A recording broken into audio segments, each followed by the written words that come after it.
کل جماعتی حریت کانفرنس نے کہا ہے کہ بی جے پی کی زیر قیادت بھارتی حکومت اپنے جرائم کو چھپانے کے لیے لوک سبھا کے انتخابات کو پردے کے طور پر استعمال کر رہی ہے اور عالمی برادری کو بھارت کے غیر قانونی طور پر مقبوضہ جموں کشمیر کی سنگین صورتحال کے بارے میں گمراہ کر رہی ہے۔ کانفرنس کے ترجمان ایڈوکیٹ عبدالرشید منہاس نے سری نگر میں ایک بیان میں بھارت کے ساتھ پاکستان اور چین کے تنازعات سے متعلق جنوسائیڈ واچ، امریکی انٹیلیجنس اور دیگر عالمی اداروں کی رپورٹس کا حوالہ دیتے ہوئے کہا ہے کہ بھارت کی ہندو فسطائی اور استعماری روش مستقبل کے سنگین خطرات کی نشاندہی کرتی ہے۔ حریت ترجمان نے کالے قانون پبلک سیفٹی ایکٹ کے تحت یو پی کی جیل میں 2 سال کی غیر قانونی نظر بندی مکمل کرنے کے بعد سینئر حریت رہنما مشتاق الاسلام کے صبر و ثبات کی تعریف کی۔ انہوں نے اقوام متحدہ پر زور دیا ہے کہ وہ تنازع کشمیر کو حل کرنے کے لیے مقبوضہ علاقے میں خون ریزی کو روکنے کے لیے اپنا فرض پورا کرے۔ جموں کشمیر کی عوام گزشتہ 76 برسوں سے بالعموم اور 34 برسوں سے بالخصوص بھارت کی بدترین ریاستی دہشت گردی، دھوکہ دہی اور معاشی و تہذیبی جارحیت سمیت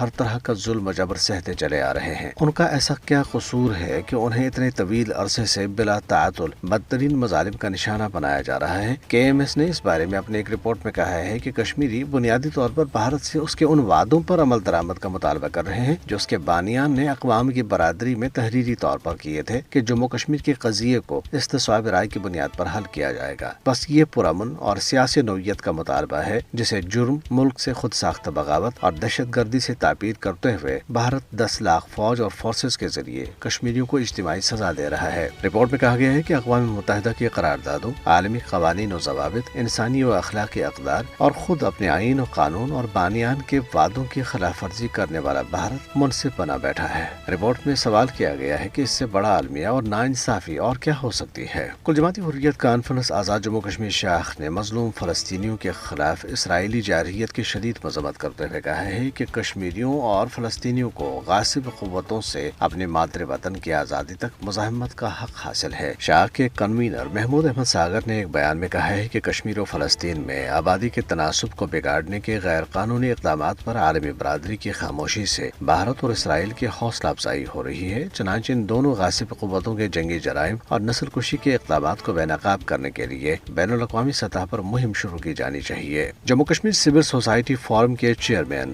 عبدالقیوم وانی نے قابض حکام کی طرف سے عید الفطر کے موقع پر تعطیلات کا اعلان نہ کرنے پر تشویش کا اظہار کیا ہے۔ سری نگر میں ایک بیان میں انہوں نے کہا ہے کہ مفتی اعظم کشمیر مفتی ناصر الاسلام کی طرف سے 9 اپریل کو شوال کا چاند نظر آنے کے اعلان کے باوجود قابض حکام نے عید الفطر کی چھٹیوں کا اعلان نہیں کیا، جبکہ مقبوضہ کشمیر کے سرکاری ملازمین چھٹیوں کے اعلان کا بے صبری سے انتظار کر رہے تھے۔ دریاسنا عید الفطر کے بعد سے سری نگر کے صدر ہسپتال میں علاج و معالجے کے لیے آنے والوں کی تعداد میں خاطر خواہ اضافہ ہوا ہے اور ان میں 60% سڑک حادثات کے متاثرین کی ہے۔ اس بارے میں مبصرین کا کہنا ہے کہ یہ رجحان بھارتی حکومت کی طرف سے سڑکوں کے بنیادی ڈھانچے کی تعمیر اور ترقی کے بلند و بانگ دعووں کے بالکل برعکس ہے۔